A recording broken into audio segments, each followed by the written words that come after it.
In today's video, I am ending the war between my honeybees and Yellowjackets. This year, I'm trying something completely new. I've never kept bees before, but I have 2 hives in my backyard. I'm really enjoying learning how to be a beekeeper. I'm enjoying the process, and I look forward to eating honey from my own backyard.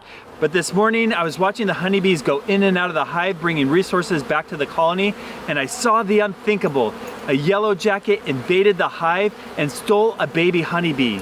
One of the honeybees tried to save their young, but another Yellowjacket came and attacked it, and the first Yellowjacket made its way back to its hive to feed its larva a baby honeybee.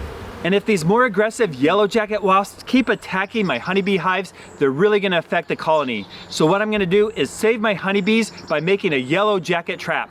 It's safe enough for honeybees, I can set it right by the hive and will only catch the Yellowjackets because they're after different things. Right now, the Yellowjackets are after meat, so we'll use meat as bait, and the honeybees will leave it completely alone. This trap is so easy to build with items you probably have around your house. This is also good for picnics and events where you don't want Yellowjackets. So let me show you how to make the ultimate Yellowjacket trap. Okay, the first thing you need to build this trap is a container to hold the water. You could use a 5-gallon bucket, but I really like these totes here. They're low profile, they're wide, and they seem to work very well at catching Yellowjackets. On top of it, we need a board. You can place a simple board, but I did some modifications here. I added grooves on either side to fit the lip. That way it doesn't slide off. Also, I drilled a hole in the middle with a screen. That will attract the Yellowjackets. They're gonna wanna get the bait. They can't get it from the top with the screen, so they'll go underneath, and when they do, they're gonna get filled with meat so heavy they can't fly away, and they'll drop down in the water.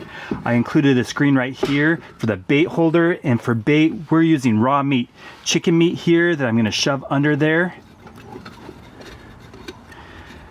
Both on top for that screen, and also on either side. Make sure you wash your hands after touching raw meat. But putting that right there will draw the Yellowjackets underneath the board. They can smell it from the top and they'll fly around, get the meat, and then once they do, they have too much, they'll drop down. Now the next step is we need to fill this container with water.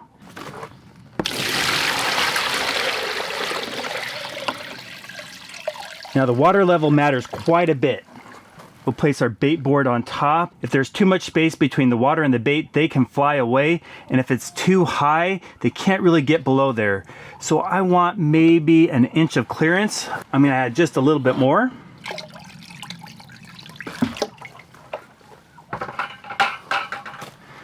That will be perfect for the greedy Yellowjackets. Now Yellowjackets can swim slightly, sometimes they'll drop on the water and fly away, so we need to add a surfactant. That's basically just dish soap, a little bit of Dawn in there, not too much. I'll agitate that. And what the soap does is a few things. First of all, it breaks the surface tension, making it very easy for the Yellowjackets when they hit the water to drown. Also, the soap here blocks their breathing holes in their body, and they can't breathe, and they die pretty much instantly once they hit that soapy water. We'll let the bubbles dissipate a little bit before placing this in the trap, ready to catch the Yellowjackets. Now honeybees could care less about this chicken meat. They don't care about it for bait at all. But Yellowjackets are drawn in. Another name for a Yellowjacket is a meat bee for good reason. You'll see in a second just how crazy they go for this. They'll take a big chunk of it. When they try to fly away, they'll drop down in the water. So this is very specific for Yellowjackets, but pretty much completely safe for honeybees. They might be drawn to the water, so I'm gonna give them some watermelon at the entrance of the hive. That way they can focus on watermelon and completely avoid our Yellowjacket trap. Let's go set this up right at the base of our honeybee hives and see how many Yellowjackets we catch. Okay, this seems like a good spot to target the Yellowjackets. Let's see how long it takes to start catching them.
Well, after about 4 hours, look at how effective this trap was at catching all these Yellowjackets. They can't resist the raw meat, they take too much and drop down in the soapy water. I'm going to go ahead and take all these out and count them to see how we did, but most notably, we don't have a single honeybee. Even though this trap was only a few feet from the honeybee hive, it only caught Yellowjackets and even one bald-faced hornet. Look at that, it's even bigger. So we're going to scoop these out and do a final count. 1, 2, 3, 4, 5, 6, 7, 8, 9, 10, 100,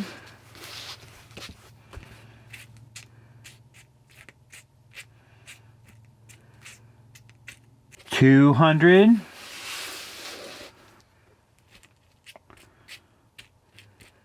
300,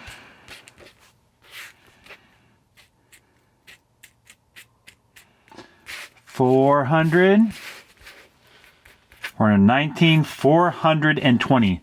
So 420 Yellowjackets and one bald-faced hornet. So at that rate, our trap was catching about 100 Yellowjackets per hour. If you set up multiple traps, you can make even more of an impact. It's a really great trap, even if you don't have honeybees and you just don't want Yellowjackets around. I really want to protect my honeybees and see how they do. I can't wait to harvest the honey, and I want to make sure the Yellowjackets don't interfere. Thank you so much for watching. If you haven't subscribed, please consider clicking that button. I've posted over 1,000 videos on YouTube, and currently I'm posting new videos every Monday. So if you want to see the best videos on how to catch mice, rats, squirrels, chipmunks, moles, voles, and gophers, and sometimes Yellowjackets, stay tuned.